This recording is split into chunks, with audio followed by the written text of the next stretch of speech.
My parents are from South Africa, and they moved here in 1964. And they always loved music, and music in South Africa it's exalted in a sense. Like they call musicians musos, and it's taken at a really high level of respect. My grandfather was a multi-instrumentalist and the kind of guy who would always play at a party, so it's in my family. In the town where I grew up, there was a secondhand store, and they had guitars in the window, and I would just go in and pick up this white Fender Telecaster, and I would just hold it and pretend to play.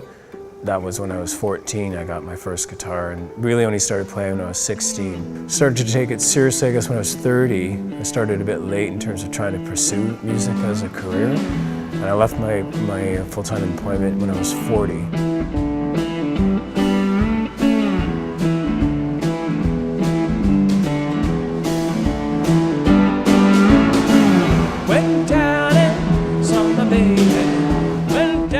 Musically, my path has come full circle. So I started with the blues and Jimi Hendrix and B.B. King, and then went into all kinds of different styles of music, and like alternative and heavy metal, and came back to my true love, which is the blues. And I've gone even further back to the Delta blues, which is where I'm at now, is really exploring just the stories and the music of all the great Delta blues legends, and writing a lot of stuff myself.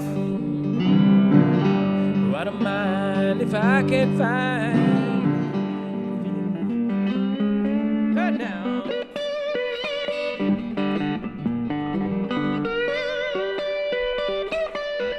The Delta blues journey really began with my dobro, and when I picked it up, I really didn't know how to play it, and I didn't actually like it.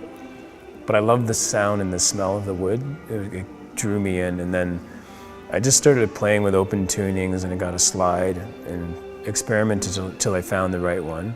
I use a ceramic one, and once I was comfortable with the slide, and then just practiced, and then started writing, and I wrote a whole record that's about this journey of faith and redemption and trying to heal from the wounds of racism.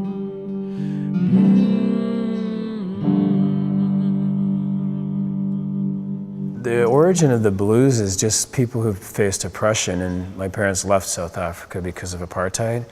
And when we moved to Canada, we were like two colored families in Aurora, so I heard lots of racial stuff growing up, and dealing with it in writing is a cathartic release of it. So the stuff that I write about is a lot about like the early migration. I wrote a song called To the Grave, which is about the blues players coming to the north and the things they had to face to get there.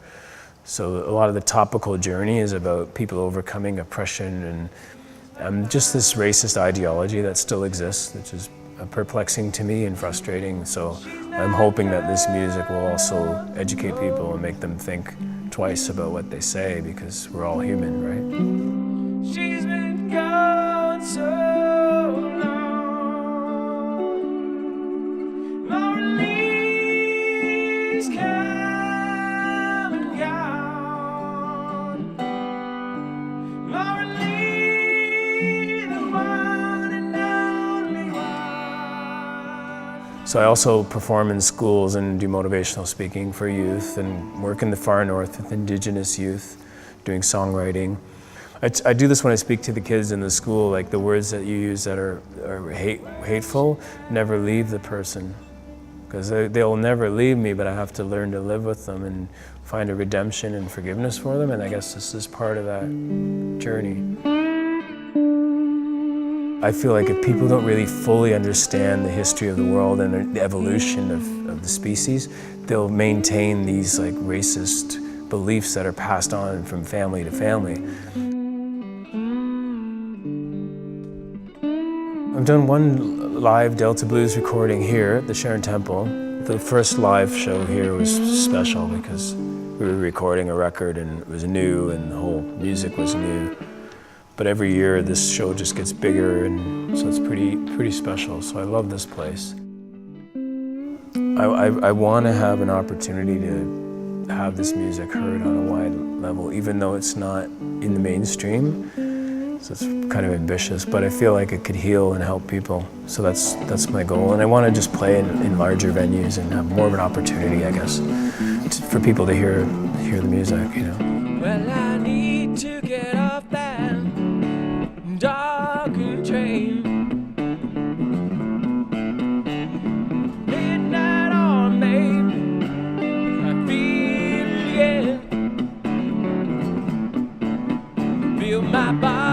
I think Canadians have a unique identity. Our identity is a composite of many races that it's allowed to flourish because of multiculturalism. I think we're more than okay with it. Like it's part of who we are. We love that. I think if we forget that, with this tide of nationalism and polarization that's spreading around the world, we'll be in trouble. We just have to remember who we are and where we came from. That's up to the citizens to remind people of each other of, though, right? Can't rely on government.